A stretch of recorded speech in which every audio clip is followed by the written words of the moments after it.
We're back. Randscast. This is the Canadian Mental Health Association and Bell Let's Talk brochure about anxiety disorders. We all feel nervous or worried at times.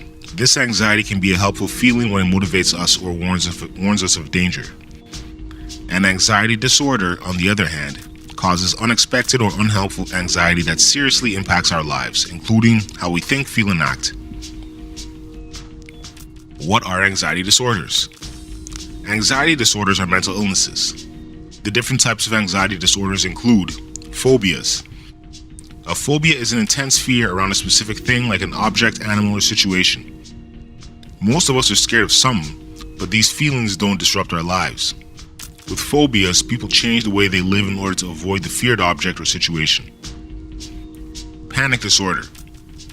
Panic disorder involves repeated and unexpected panic attacks. A panic attack is a feeling of sudden and intense fear that lasts for a short period of time. It causes a lot of physical feelings like a racing heart, shortness of breath, or nausea. Panic attacks can be a normal reaction to a stressful situation or a part of other anxiety disorders. With panic disorder, panic attacks seem to happen for no reason. People who experience panic disorder fear more panic attacks and may worry that something bad will happen as a result of the panic attack. Some people change their routine to avoid triggering more panic attacks. Agoraphobia. Agoraphobia is fear of being in a situation where a person can escape or find help if they experience a panic attack or other feelings of anxiety. A person with agoraphobia may avoid public places or even avoid leaving their homes. Social anxiety disorder. Social anxiety disorder involves intense fear of being embarrassed or evaluated negatively by others. As a result, people avoid social situations. This is more than shyness. It can have a big impact on work or school performance and relationships. Generalized anxiety disorder. Generalized anxiety disorder is excessive worry around a number of everyday problems for more than 6 months. This anxiety is often far greater than expected. For example, intense anxiety over a minor concern. Many people experience physical symptoms too, including muscle tension and sleep problems. Other mental illnesses. Some mental illnesses are no longer classified as anxiety disorders, though anxiety or fear is a major part of the illnesses. Obsessive compulsive disorder, OCD. OCD is made up of unwanted thoughts, images, or urges that cause anxiety, obsessions, or repeated actions meant to reduce the anxiety, compulsions. Obsessions or compulsions usually take a lot of time and cause a lot of distress. Post-traumatic stress disorder. Post-traumatic stress disorder can occur after a very scary or traumatic event, such as abuse, an accident, or a natural disaster. Symptoms of PTSD include reliving the events through nightmares or flashbacks, avoiding reminders of the traumatic event, and feeling unsafe in the world even when a person is in danger. Who do they affect? Anxiety disorders can affect anyone at any age, and they are most common mental health problem. Sometimes anxiety disorders are triggered by a specific event or stressful life experience. Anxiety disorders may be more likely to occur when we have certain ways of looking at things, like believing that everything must be perfect, or learn unhelpful coping strategies from others. But sometimes there just doesn't seem to be a reason. What can I do about them? Many people who experience an anxiety disorder think that they should be able to just quote-unquote get over it on their own. Others may need time to recognize how deeply anxiety affects their life. However, anxiety disorders are real illnesses that affect a person's well-being. It's important to talk to a doctor about mental health concerns. Some physical health conditions cause symptoms of anxiety.